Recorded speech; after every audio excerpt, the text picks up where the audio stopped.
You know, they might be making $1,500, $2,000 a month. When you say, well, Columbus, you just sit back and say, stay away from them people.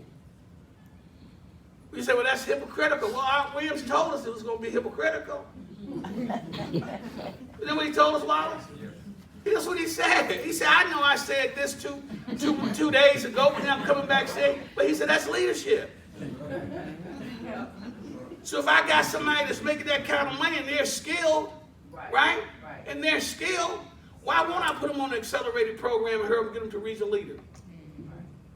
See, why wouldn't I do that? See, if I could find 10 people like that, that's tell them, look, you got to bring me a minimum of $5,000 or $6,000 every single month. Now all of a sudden, I got 10 people bringing me $5,000 or $6,000. You understand that's a $50,000 a month base shop? See, guys, the possibilities are just endless. But it's all about finding the people that want to be somebody. My great friend Joan Burton always said, every now and then you find somebody that want to be somebody. Every now and then. You don't find a Wallace Murphy. You don't find a Hollis every single day. You don't find a Dante every single day. You just don't do that. You don't find them every single day. You find them every once in a while. And so the key is, when you find them, are you going to be prepared for them? Mentally, are you going to be prepared for them? Guys, this is a tough-ass business. Let me say it again. This is a tough-ass business. This is not something that everybody can do. We tell people everybody can't do this. It takes somebody special to do Primerica. It really does. It takes special people to do this business. Man, you got to care about people to do this business. You got to have goals. You got to have dreams. You got to be willing to get up every single day and stay focused and go work for what it is that you want. This is not a welfare state. But see, the marketplace is huge. The marketplace is bigger now than it was when I started this thing in January 1984 in Honolulu, Hawaii. It's incredible. You know, people's learning capacity is different today, a little different today than it was when I was building my business. But I don't know if that was, it's because, I was telling Hollis, I don't know if that's because now I'm shooting for the guy that's 25, 35, 40 years old, and I'm 61. And so when they finish working on Friday and Saturday, they want to go hang out, and I'm looking for my bed. It's a total different mindset. I was in my 20s and my 30s, I'd go home, change clothes, get my other uniform, go hang out. Out building relationships. But guys, look, I do know this. There's two things that we got to make sure that our people know. One is pen and the other one is fin. And if you're not explaining both of those across the kitchen table, then you're missing it. We got the greatest opportunity in American business, bar none. We still do. We still do. I don't think Primerica really realized how great this thing can be. That's right. I don't think they realize it. No, they don't. I don't think they realize it.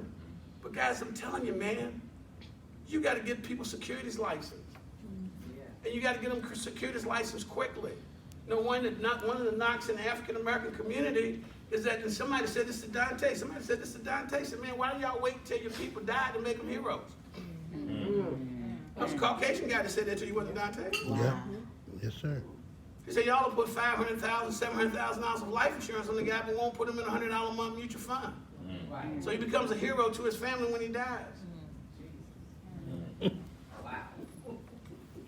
Versus setting them up in a $100 mutual fund, $200 mutual fund at the exact same time frame. And over a period of time, that money is going to grow and compound. He can be a hero while he's living also. I think those are wake-up calls. Yeah. So you got to have a game plan. How soon you can get your people securities license? When I'm hiring them in the business. And I know I don't know a whole lot, but I became financially independent here. You know, I did do something here. You know, I did run the first $100,000 base shop. First African American run a $100,000 a month business in Primerica. I did do that.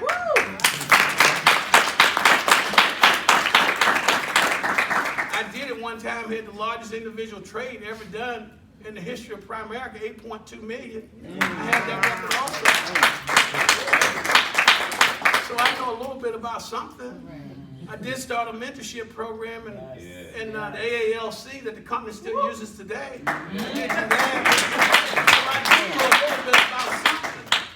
And what I'm saying to you guys is if you're going to go build this, you're going to build it right, you got to have a fast track that when a person comes in, man, within 60 to 90 days at the latest, man, you got to be talking to them man about getting their securities licenses. You know, I had a lady last week, and guess what? I got a securities class coming up the 21st, 22nd of March in my office.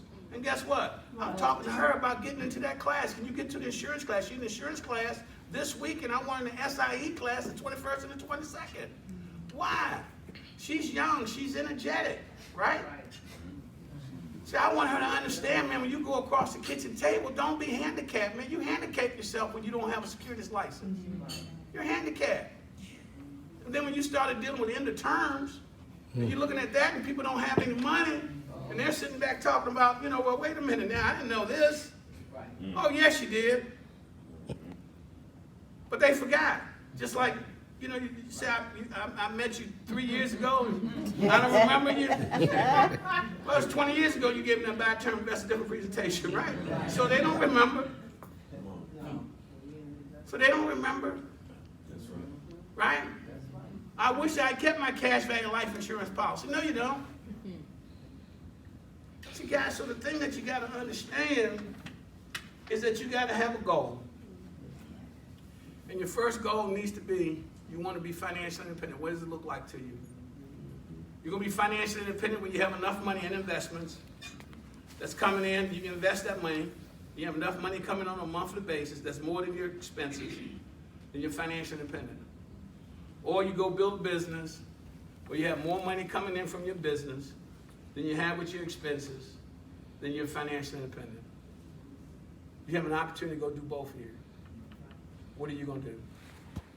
See, what are you going to do? See, your upline has done everything that your upline needs to do. See, it's all up to you. See, if you don't have a good upline, that has nothing to do with you. Why? You got 24-hour access to something called POL. Right. You can go on POL, man, and you get too much information. And that's a lot of people's problem. Right? Art Williams was able to control the message. It's hard to control the message today. Right? Because they're seeing all these people who have different messages. So you got to have a goal. 7 to 10 key reason vice presidents, financial independence. Then you got to do what?